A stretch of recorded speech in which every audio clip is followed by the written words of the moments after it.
Assalamualaikum warahmatullahi wabarakatuh. Saya Amelia Novitasari, NIM 1930106003 dari Tadris Biologi 4A akan menjelaskan materi tentang dinamika spasial dan dinamika musiman. Nah, yang pertama itu adalah dinamika spasial. Nah, apa itu dinamika spasial? Nah, dinamika spasial itu merupakan perubahan yang berkaitan dengan suatu ruang atau tempat. Nah, pada dinamika spasial kita membutuhkan yang namanya analisis spasial. Nah, mengapa kita membutuhkan analisis spasial? Nah, jadi ada beberapa hal yang menyebabkan kita membutuhkan analisis spasial. Nah, yang pertama itu analisis spasial memungkinkan kita untuk memecahkan permasalahan yang kompleks terkait suatu lokasi dan memudahkan kita untuk memahami pertanyaan terkait ada apa dan di mana. Dan yang kedua, itu adalah kita dapat menggabungkan informasi dari banyak sumber dan membuat informasi baru dengan menerapkan operator spasial tertentu. Dan yang ketiga, itu adalah kita dapat menentukan hubungan antar variabel, mendeteksi dan mengkuantifikasi pola, membuat prediksi, menentukan lokasi dan rute terbaik, serta sebagainya.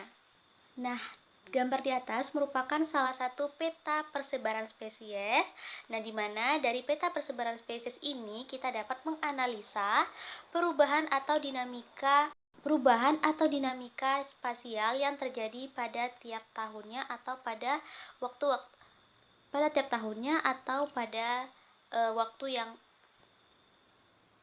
sehingga kita dapat melihat dinamika spasial yang terjadi tiap tahun atau tiap bulannya. Dinamika spasial itu terdapat Land Change Modeler atau disingkat menjadi LCM yang merupakan modul terset yang digunakan untuk menganalisis dinamika spasial seperti prediksi tutupan lahan dan peta persebaran dari spesies.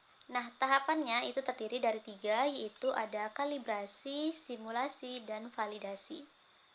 Nah, jadi pada dinamika spasial ini ya, kita dapat melihat bagaimana peta persebaran dari suatu populasi atau spesies.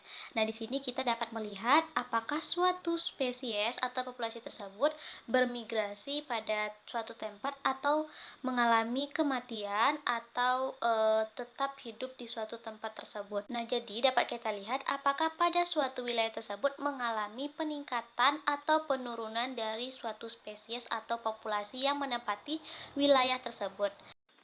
Ini adalah salah satu jurnal yang berkaitan dengan dinamika spasial, yaitu pola distribusi dan dinamika komunitas burung di kawasan Cibinong Science Center.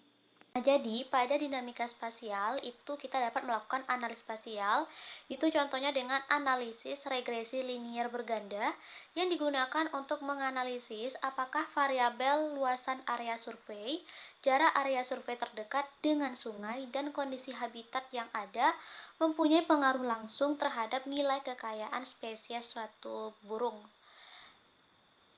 di 8 blok pengamatan burung. Nah, formula analisis regresi ini dapat menganalisis hubungan antara variabel tetap dengan 3 variabel peubahnya, yaitu luasan area, jarak terdekat dengan sungai, dan kondisi tutupan vegetasi. Jadi pada jurnal tersebut itu dijelaskan bagaimana perubahan tutupan lahan di kawasan Cibinong yang berkaitan dengan perubahan atau dinamika spasial. Dan tentu saja dinamika atau perubahan tutupan lahan ini akan mempengaruhi penyebaran dan jumlah komunitas dari burung tersebut. Selanjutnya, materi kedua yaitu ada tentang dinamika musiman. Nah, dinamika musiman itu adalah perubahan populasi yang terjadi dari musim ke musim. Nah, jadi dinamika musiman itu adalah perubahan yang terjadi akibat musim atau iklim, dan hal ini sangat berpengaruh terhadap populasi tersebut.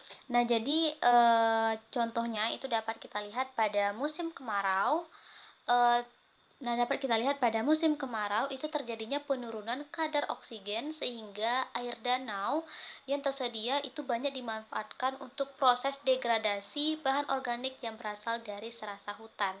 Nah, jadi relatif tingginya kadar oksigen di danau dan di sungai itu memiliki dampak itu terhadap proses fotosintesis dari fitoplankton.